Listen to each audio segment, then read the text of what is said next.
Hey everybody, John Self. We just had a brief failure here in the studio. I'm not sure if it was an internet failure or what. So if you'll give me just 1 second, we'll be up and ready to go. Appreciate your patience. We're just going to sort of kind of dispense with the glitz a little bit, since we did have that kind of failure off of the website.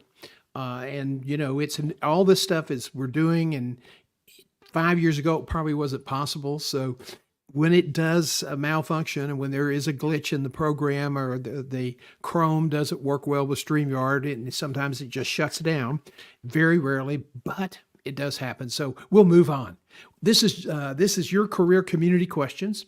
We take questions in advance, and then we also take questions from people who want to drop a question in the chat box, and we're monitoring that.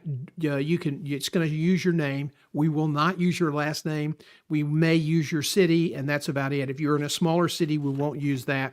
We only use the cities we recognize. We don't want to say anything or do anything to compromise your confidentiality. So let's get started today with this great question. How do you build a brand? This is from Barbara from Lancaster, Pennsylvania. Lancaster is a great city. One of the best CEOs I ever recruited was in Lancaster, at Lancaster General Hospital. And I used to go between Harrisburg and New York, pass through the Lancaster station on Amtrak.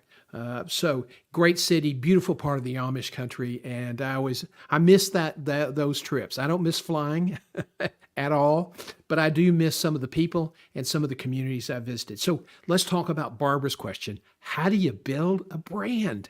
Well, it's like anything else, Barbara. You really need to have a plan. And your plan is, it's going to change over your life. You're very few people, maybe doctors and lawyers, they say this is what I want to do, and once you get committed to that, that's what a lot of those people continue in that process. But most other people, their careers are going to move. They're going to veer to side, and you adapt your plan as you go forward. Now, people say, well, don't do a plan because it's going to change. Everything in life changes. So you just need to do your plan, because when you have a plan, you have performance metrics and you have a way of holding yourself accountable. You will be more successful than the people who keep the plan up here. That's an inefficient way to do it. So here's my thoughts. First of all, understand your value. Understand where you want to go. And then, think about, okay, what steps do I need to complete in order to achieve that goal?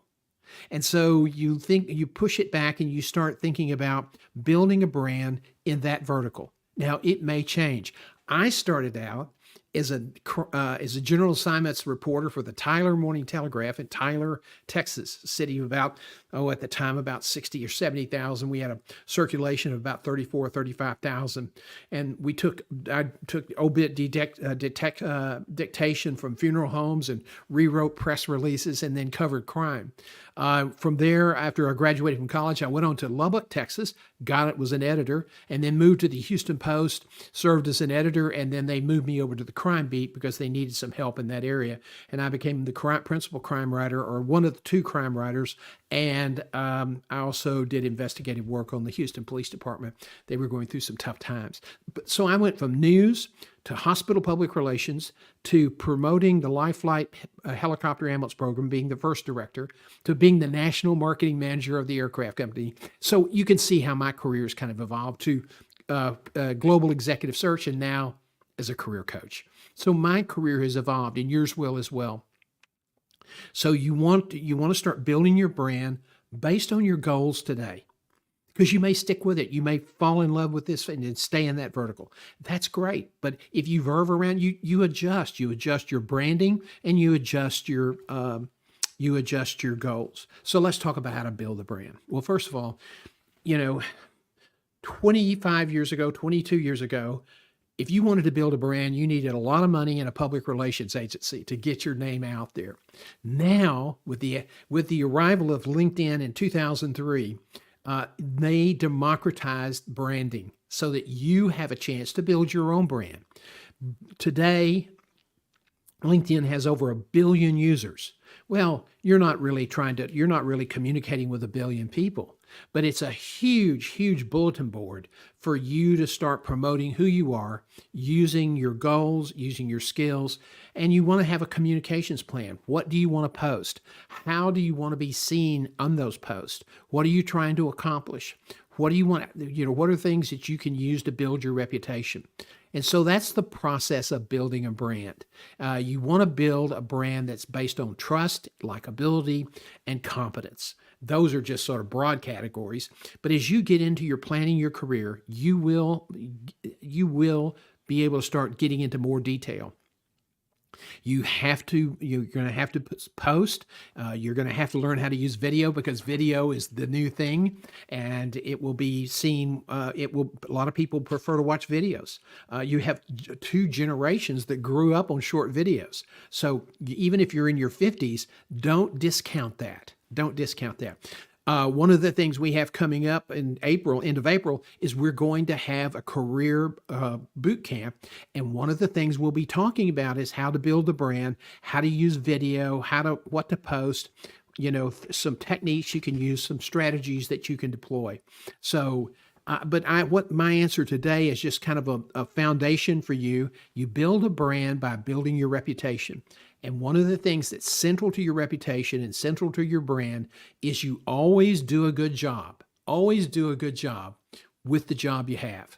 and talk about your successes and talk about your innovations, talk about your ideas for the future. Those are all sort of things that you might want to consider doing.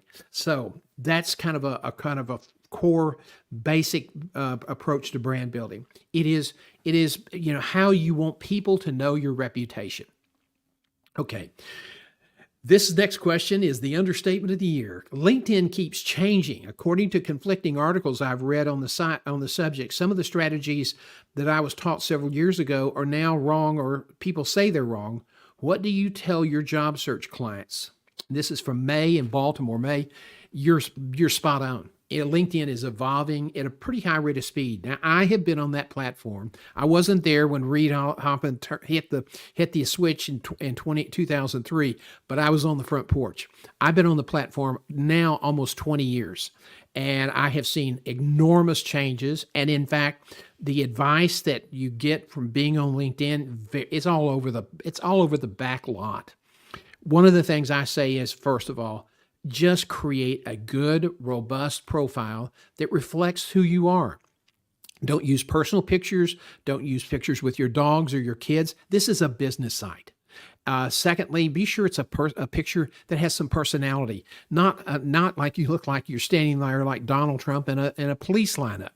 You want something that really projects your personality. So, get somebody it's worth.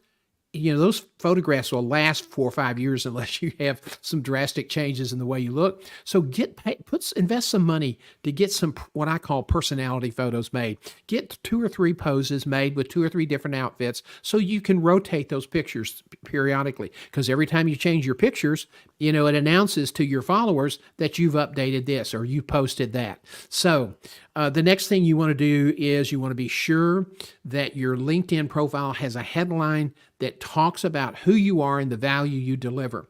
And you can visit my LinkedIn URL and John G. Self, and you can see what I do. Then I try to, in the about section, I do first person. I think that's more appropriate today with the younger recruiters. So I've sort of parrot that. I also have some of my videos and some of my longer form videos that are attached to that you can watch. I also have had some of my Got a Minutes, which were the old original 60-second stuff that we did. And I also have a couple of written posts.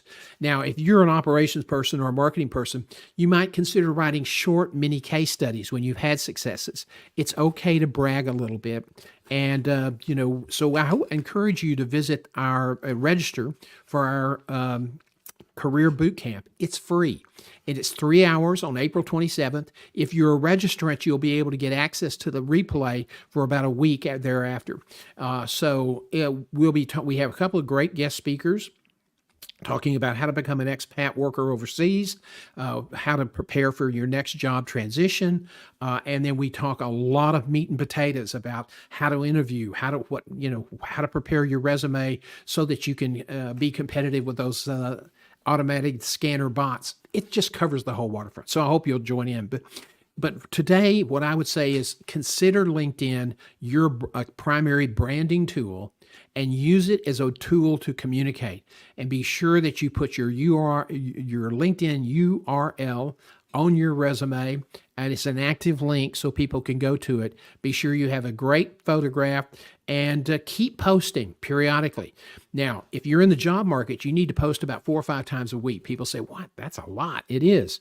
But I've had 3 or 4 people in my client group that have placed in new jobs recently, and of the 4, 3 got leads based on the fact that a computer scanner, a recruiting scanner, high-speed electronic AI device, noticed that their profile aligned with the needs of the client, and because there had been several posts, it sort of gave that priority. And so they were all 3 great jobs, and I hope that everything goes well for them.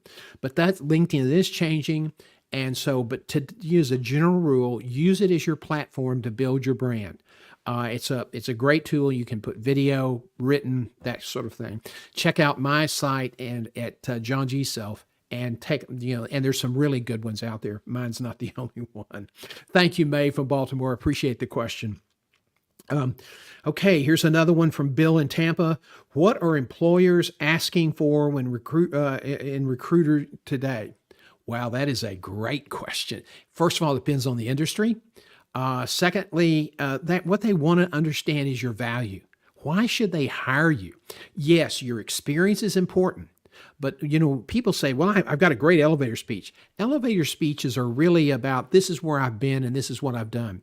What people want to hear today is I've done this work, I have this success. This is the value I can bring to your organization based on your job summary, based on my research of what you're looking for. And every time you do an interview, if you're being screened interview, you always have 3 or 4 questions prepared so that you can learn more about the organization and learn more about the challenges and what their performance expectations are. In an interview, if the employer doesn't want to answer your questions, you're talking to the wrong people. So don't get waylaid by that. What are they looking today? Bill in Tampa, they're looking for value. They want to know that if they hire you, you're going to deliver and help them solve their problem. Remember George Clooney's old advice. He said, when I was looking for a job, when I was trying to find a job, people knew who I was. They knew my parents, they knew my aunt, but I couldn't get a job. And then I started thinking, I'm looking at this all wrong. What I am is I'm a solution to their problem. So when you're finding out what their problems are and what the recruiter says they're looking for, then you can use that information to communicate the value you will deliver if they hire you. And that's really, really important. Okay, thank you, Bill. What is a common mistake people make in a job search? Paula from Austin, Texas, the technology capital of the Southwest and the home of Southwest, that big festival. First of all, there's a ton of ways to answer this question, but I'll say this. People rush to market. They lose their job. They go, hair on fire. I got to find a job yesterday. Stop.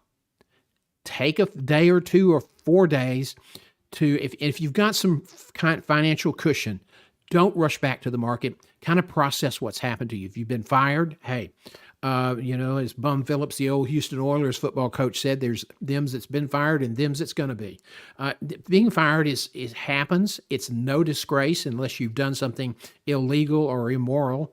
But for the most part, people are getting laid off.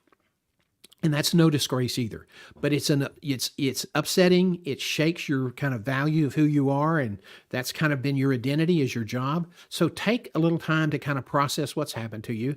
Think about your value. Are you going to be ready to communicate that value?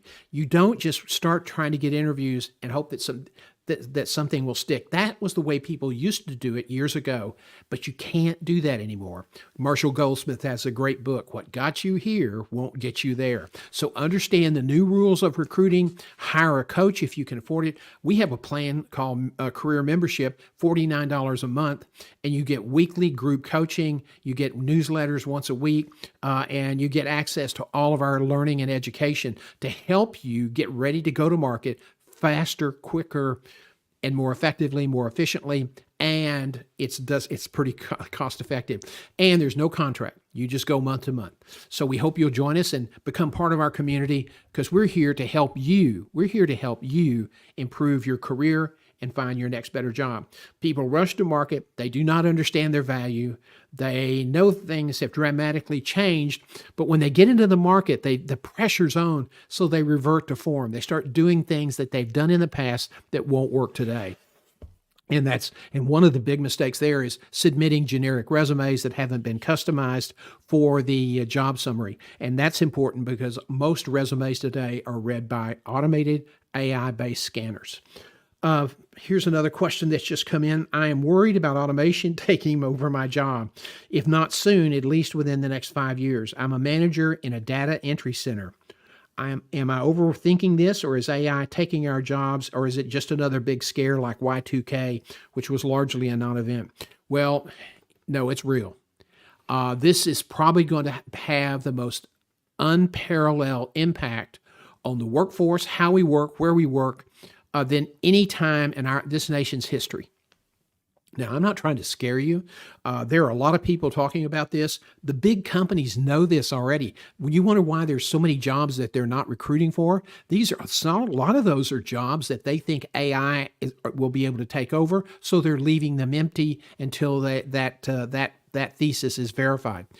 British Telecom has over 5,000 jobs on hold because they're waiting to see if some AI automation that they're putting in place will allow them to maintain a lower headcount.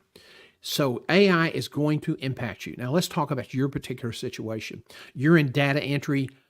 You're very vulnerable. Data entry is one of those things that's probably going to be one of the first areas of the job business that's going to be affected. Repetitive tasks that can be automated. If that's what you're doing, then you're at risk. Look for ways that you understand your value, and then look for ways you can deliver that value to other people in a different setting.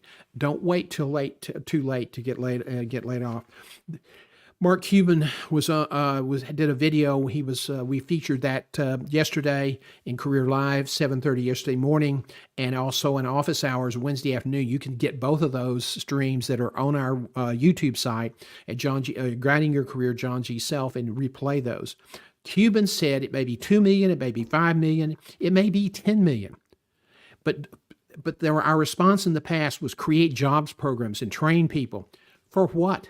Because the computer is going to take over so many different kinds of jobs at the entry mid-level.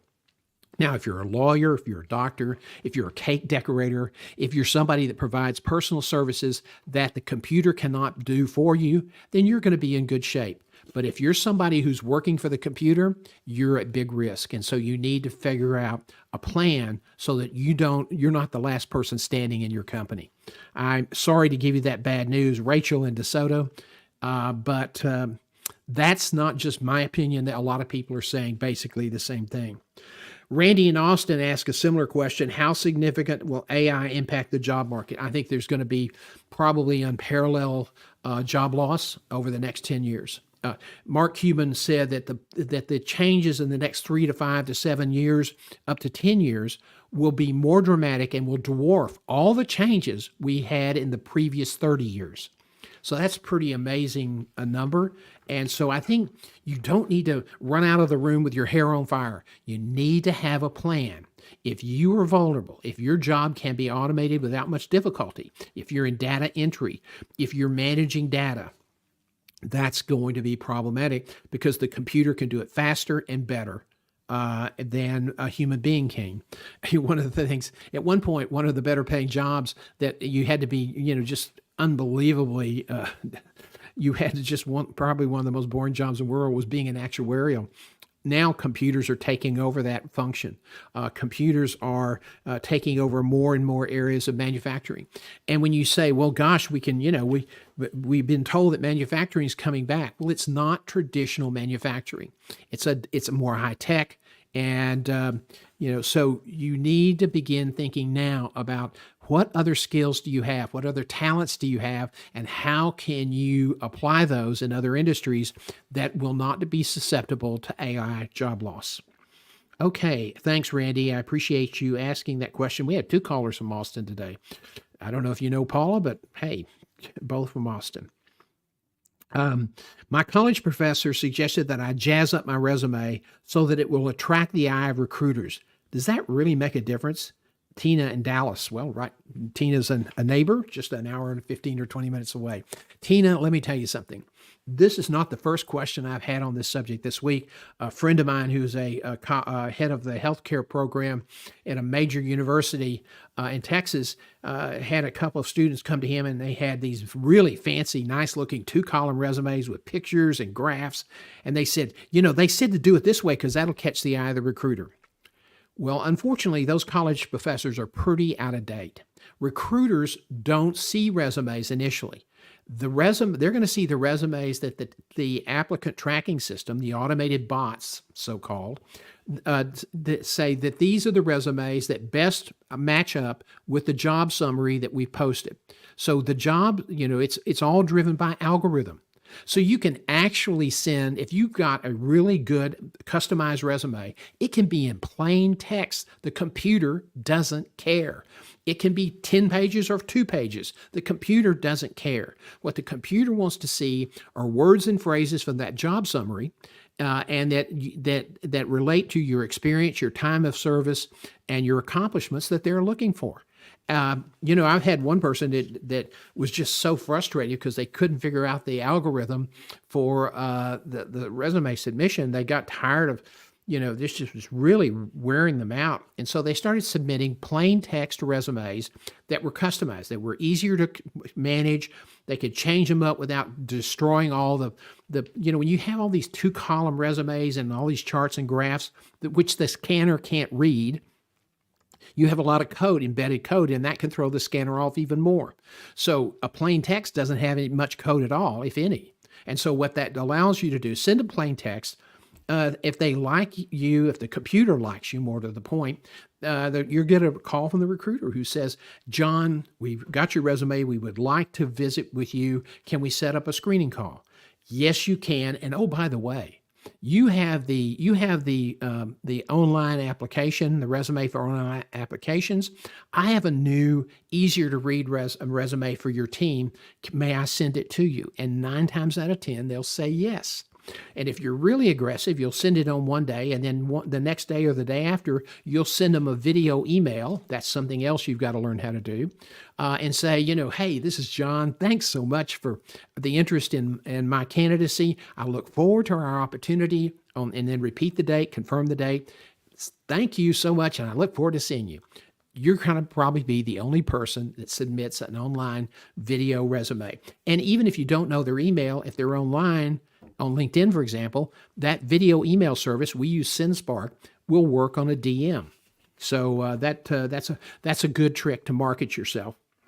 But let me tell you something. If it's 2 columns, that's problematic for a lot of the older scanners.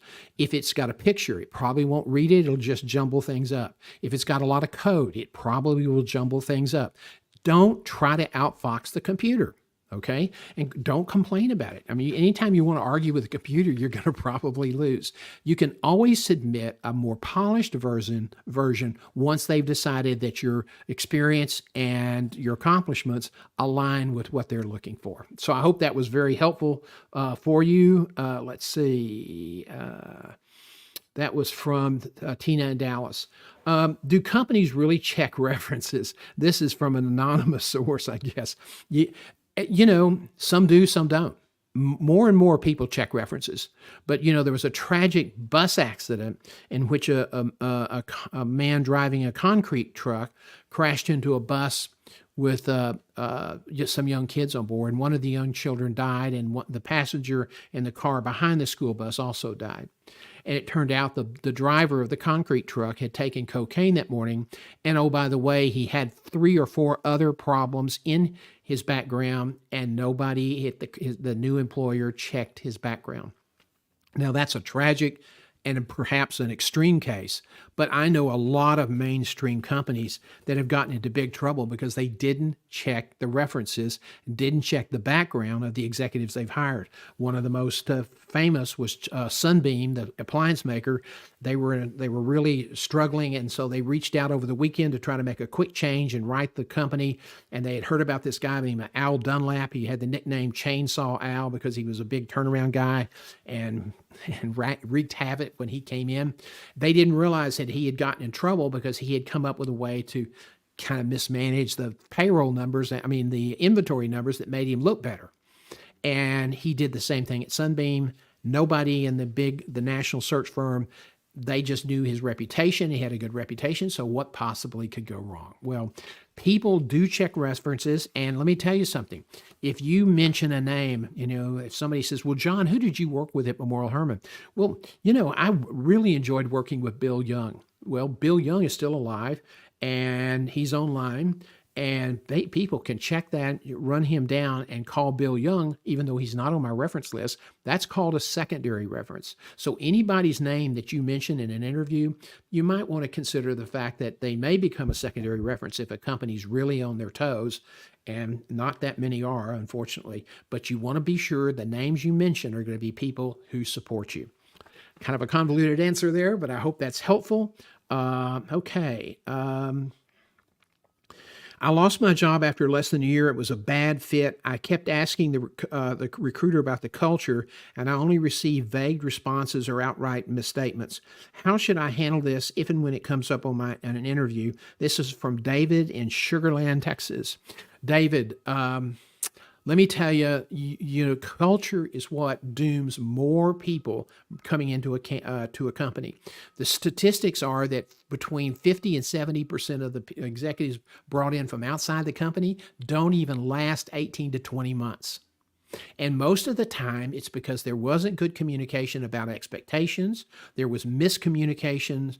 Maybe the company didn't exactly tell the truth, or maybe the applicant didn't exactly tell the truth. But a lot of times it's on culture. So culture, you need to have your culture questions to be sure you understand what you're getting into. Now, in this market, a lot of people are making manager and young and entry level executive job assignments and hiring decisions based on video interviews. And that's the worst possible way to try to get to the real nub of what their culture is like. One of the things you might want to do is ask questions about that would let you know about the culture, like what's the turnover rate in the department, what's the turnover rate for the organization, how do decisions get made when people fail, why do they usually fail, is there a trend, is there a certain pattern for people who don't succeed, what are you really looking for, how are you going to see my success, describe it for me at the end of 6 months and a year. What will I need to be accomplished to be successful in your eyes? So, and if people don't ask those key questions because they're afraid they might upset the employer. Listen, if that upsets the employer, you're talking to the wrong people. Don't allow yourself, even if I know it's hard when you've been out of work for a while and you're desperate to get back in the job because you don't think you're ever going to work again. Don't make the mistake of dismissing or not listening to the culture issues, because that will come back. And the only thing that's worse than one short tenure is 2 short tenures. Okay, I hope that's very helpful, David in Sugar Land. A recruiter called. He said his client, and he would not share their name, called to describe an interesting, very attractive new job that offered me about 30% more in base compensation. He said the employer was ready to make an offer. They knew who I was. They had sourced my name from LinkedIn and had talked to other people in the industry, and people raved about my performance. He said they want to expedite background checks, and he sent me a form that requested my DL and Social Security number. I'm uncomfortable. Your thoughts, Sarah in Laurel, Mississippi, home of my hometown, our hometown. Sarah, you have every reason to be uncomfortable with that. Decline that. That is a common scam. And if the recruiter is legitimate, shame on him for knowing that that's not the order that things go. And if he's going to work that way, the client is going to have to be willing to disclose who they are, and you need to have some contact with the client before you start giving out that kind of information that can basically allow them to steal your identity. So stay away from any of those things where people are starting to ask for Social Security numbers before you have an offer or before you even know who the client is, okay, or the employer is. I tend to get nervous in an interview and then make mistakes, jumble my words, and I just feel flummoxed. Any ideas on how I can avoid shooting myself in the foot? And this another one is No Name. Hey, No Name. I understand. I appreciate that. I've seen it happen. I've interviewed in my career over 9,000 people, and I've seen a lot of people fall into that same trap. Listen, one of the best deterrences for getting nervous is preparation. And if you're prepared, if you've rehearsed, if you've done your homework, that will really help you a lot. It'll make you more self-aware, and that calmness that you have in the interview will allow you to be able to pick up body language, to pick up cues that you might not see if your nervousness gets in the way. We have mock interviews. We can help you. You can email me at info@johngself. I'm happy to schedule a mock interview with you. It's about 2 or 3 or 4 hours worth of work because we provide you some coaching after it's over with. If you have some questions about that, email me at info@johngself.com. Okay, what is the proper attire for a job interview? This is Buster in Montclair, New Jersey. They had an earthquake this morning, 4.7 around that area. Buster, it depends on the industry.